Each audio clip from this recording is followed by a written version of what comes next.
Estoy seguro que en este punto de la lista de videos de biología, seguramente estás pensando en una pregunta muy natural. ¿Cómo se determina el género de un organismo? Y bueno, la respuesta no es tan obvia, porque a lo largo del reino animal se determina de diferentes maneras. Por ejemplo, los reptiles, no todos los reptiles, pero en algunas especies sí, los reptiles en los reptiles, el ambiente determina el sexo. Así que déjame ponerlo aquí. El ambiente. Puede ser la temperatura la que determina si el embrión se desarrollará como un macho o como una hembra. Incluso pueden ser otros factores ambientales. En otros animales, especialmente en los mamíferos, y recuerda que nosotros somos un ejemplo, es la base genética. Así que déjame ponerlo aquí. Los mamíferos, bueno, es nuestra base genética. Genética. Y seguramente estás pensando que una respuesta para esta pregunta sería decir, hey, hay diferentes alelos, un alelo femenino o uno masculino. O a lo mejor estás pensando en esta otra posibilidad, que hay muchas otras características que diferencian a un hombre de una mujer. Y justo esta segunda idea es la correcta. Debe de haber un gran conjunto de genes que trabajan juntos para poder hacer esto. Es más, no solo un conjunto de genes, de hecho, cromosomas completos lo determinan. Así que déjame dibujar por aquí un núcleo. Imagínate que este es un núcleo y va a ser el núcleo de un hombre. Entonces, 22 pares de los cromosomas son cromosomas que no determinan el sexo. Los voy a dibujar. Aquí tengo uno, este es mi primer par homólogo, 4, 8, 10, 12, 14 y bueno, puedo seguir y seguir y seguir hasta que eventualmente tendrás 22 pares. Estos 22 pares, estos de aquí, tienen el nombre de autosómicos. Déjame ponerlo así. Autosómicos. Autosómicos. Y estos son solo pares estándar de cromosomas que codifican para distintas cosas. Cada uno de estos es un par homólogo, como aprendimos antes, así que déjame ponerlo. Este es un par homólogo. Homólogo, que como aprendimos antes, un cromosoma lo obtienes de cada padre. No necesariamente cada uno de ellos codifica para lo mismo, pero codifican para los mismos genes. Es decir, que si el gen de color de los ojos está en este cromosoma, bueno, entonces también va a estar en su cromosoma homólogo, en este también va a estar. Aunque tengas diferentes versiones para el color de ojos en cada uno, estos van a determinar tu fenotipo. Y bueno, estos son genes estándar que no tienen que ver con nuestro sexo. Pero también tenemos estos dos cromosomas especiales que lo voy a poner aquí. Uno de ellos lo voy a poner con este color, muy grande y largo. Mientras que voy a tomar este color azul para hacer otro de ellos, otro cromosoma, el cual será azul y corto. Y lo primero que puedes notar es que no se ven homólogos. ¿Cómo pueden codificar para lo mismo cuando uno es azul y corto y el otro es café y largo? Y eso es verdad, ellos no son homólogos. A estos los llamamos cromosomas sexuales. Así que déjame ponerle el nombre. Estos van a ser mis cromosomas sexuales. Cromosomas sexuales. El cromosoma largo de aquí, este de color café, es al que por convención se le llama cromosoma X. Así que déjame ponerlo. Este de aquí es mi cromosoma X, déjame ponerlo así, mientras que el pequeño y azul va a ser mi cromosoma Y. Así que voy a buscar el color y este lo voy a poner así. Cromosoma Y. Y para saber si el mamífero es un macho o una hembra, el sistema es muy simple. Si tú tienes un cromosoma Y, entonces eres varón. Ahora bien, este núcleo que acabo de dibujar, y obviamente puedes imaginar que el citoplasma lo está rodeando, es el núcleo de un hombre. Si tú tienes un cromosoma X, y ahorita te diré por qué, solo lo puedes obtener de tu mamá. Pero déjame ponerlo aquí. Si tú tienes a un cromosoma X y tienes un cromosoma Y, como en este núcleo, tienes además un cromosoma Y, este lo obtienes de tu mamá y este lo obtienes de tu papá, entonces eres un hombre, pero de forma más general voy a poner macho. Ahora bien, también puedes obtener un cromosoma X de tu mamá y un cromosoma X de tu papá, entonces serás mujer, pero de forma más general voy a poner hembra. De hecho, podríamos dibujar un cuadro de Punnett, el cual sería un cuadro bastante sencillo, pero nos mostrará las posibilidades que existen. No sé, digamos que este es el genotipo de la madre, X, X. Recuerda que tenemos dos cromosomas X y justo esto es lo que la hace ser la madre y no el padre. Y este es el genotipo del padre. Un cromosoma X y un cromosoma Y. Y un cromosoma Y. Ahora bien, ¿cuáles son las posibles combinaciones de su descendencia? Bueno, pues veámoslo así. La madre puede dar este cromosoma X y el padre este cromosoma X, lo cual obtendríamos un XX, y en este caso nos dará una hembra. Si la madre da este cromosoma X y el padre da este cromosoma X, obtendrías otro XX, lo cual es también una hembra. Y bueno, si te das cuenta, tu mamá siempre va a dar un cromosoma X, un cromosoma X, un cromosoma X, pero estos dos de abajo van a ser machos. Este va a tener cromosoma XY y este también XY. Por lo tanto, en este caso en el cual la madre dona un cromosoma X y el padre dona un cromosoma Y, vamos a obtener dos machos. Y si te das cuenta, estas de aquí serán hembras, estos de aquí serán machos, y funciona bien porque la mitad son hembras y la mitad son machos. Pero un hecho interesante, y de hecho algo irónico que seguramente te va a llamar la atención, va a ser lo siguiente. ¿Quién determina si la cría será macho o hembra? ¿Es la madre o el padre? Bueno, si te das cuenta, la madre siempre dará el cromosoma X debido al contenido genético haploide en sus óvulos, el gameto femenino. Por lo tanto, no puede determinar el sexo de los hijos. Todo está determinado por el padre. Así que déjame dibujarlo de esta manera. El padre produce gran número de espermatozoides. Así que déjame dibujar uno por aquí. Aquí tengo a uno de ellos. Por acá puedo tener a otro de ellos. Por acá se me ocurre poner a otro de ellos. O tal vez por acá al otro de ellos. Y bueno, algunos de estos espermatozoides van a tener como cromosoma X. Este imagina que también tiene como cromosoma X. Y bueno, también otros van a tener como cromosoma Y. Este también como cromosoma Y. Ahora bien, si esta chica gana la carrera, ella gana la carrera y entonces fecunda el óvulo, observa que vamos a obtener una hembra. Mientras que si este espermatozoide gana la carrera, dará lugar a un macho. Y dije que esto es irónico, ya que a lo largo de la historia, y para eso déjame subir un poco la pantalla, a lo largo de la historia ha habido casos interesantes.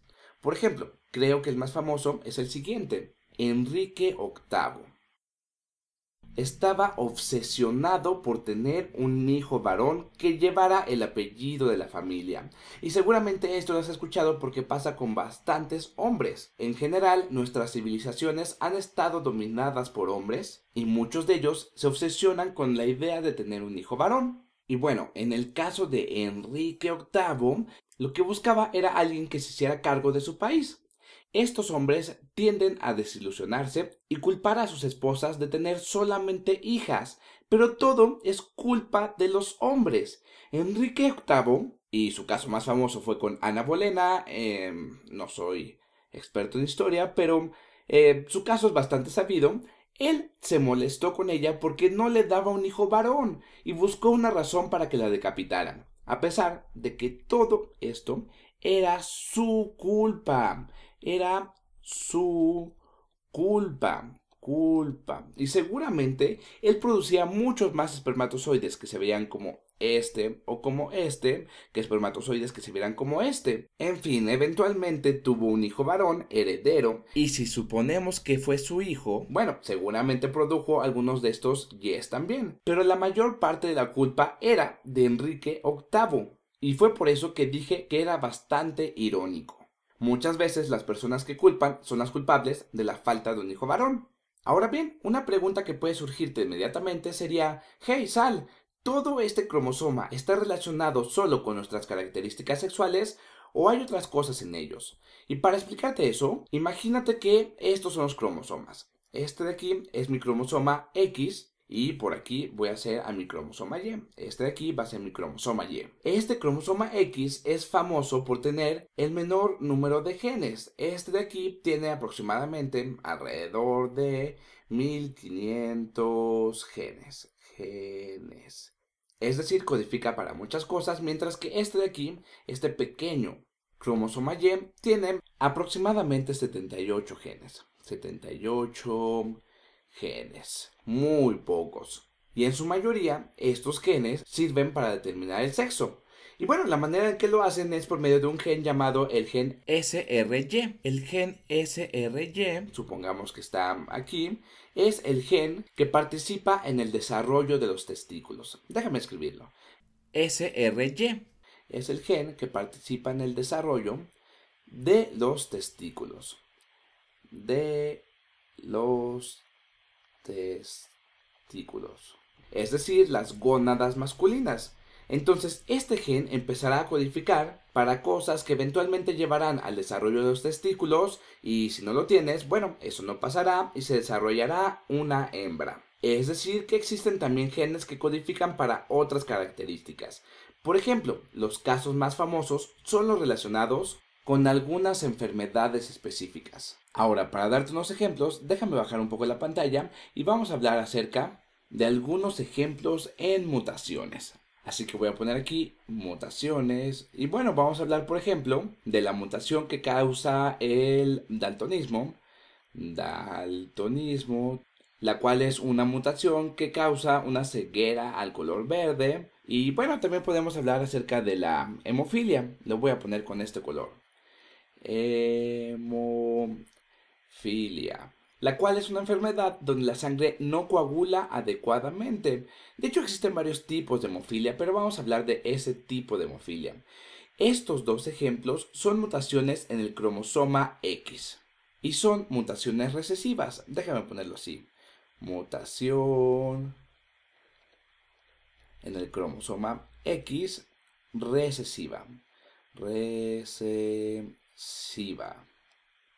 ¿Y esto qué significa? Significa que ambos cromosomas X, en el caso de la hemofilia, deben de tener la mutación de la hemofilia para que expreses el fenotipo de tener hemofilia.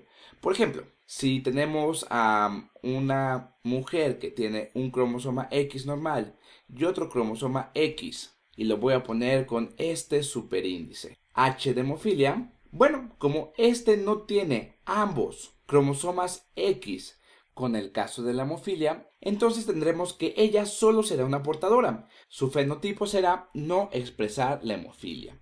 Déjame ponerlo. Ella no tendrá hemofilia. No hemofilia.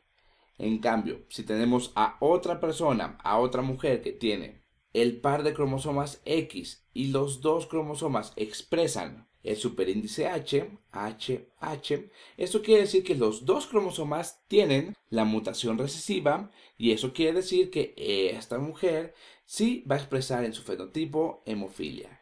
Ahora, los hombres solo tienen un cromosoma X, ¿de acuerdo? Entonces, para que un hombre presente hemofilia, es suficiente con que tenga un cromosoma X que tenga esta mutación. Así que déjame bajar un poco la pantalla para hablar de esto. Si tengo a un hombre que tiene aquí su cromosoma X y este tiene hemofilia y vamos a pensar que por acá está su cromosoma Y, bueno, pues este individuo va a presentar hemofilia. Este individuo va a presentar hemofilia ya que tiene un cromosoma con la mutación. Seguramente debes de tener ahora una pregunta que te debe estar surgiendo. Ya que esta es una mutación poco frecuente, la pregunta es, ¿quién tiene mayor probabilidad de tener hemofilia? ¿Un hombre o una mujer?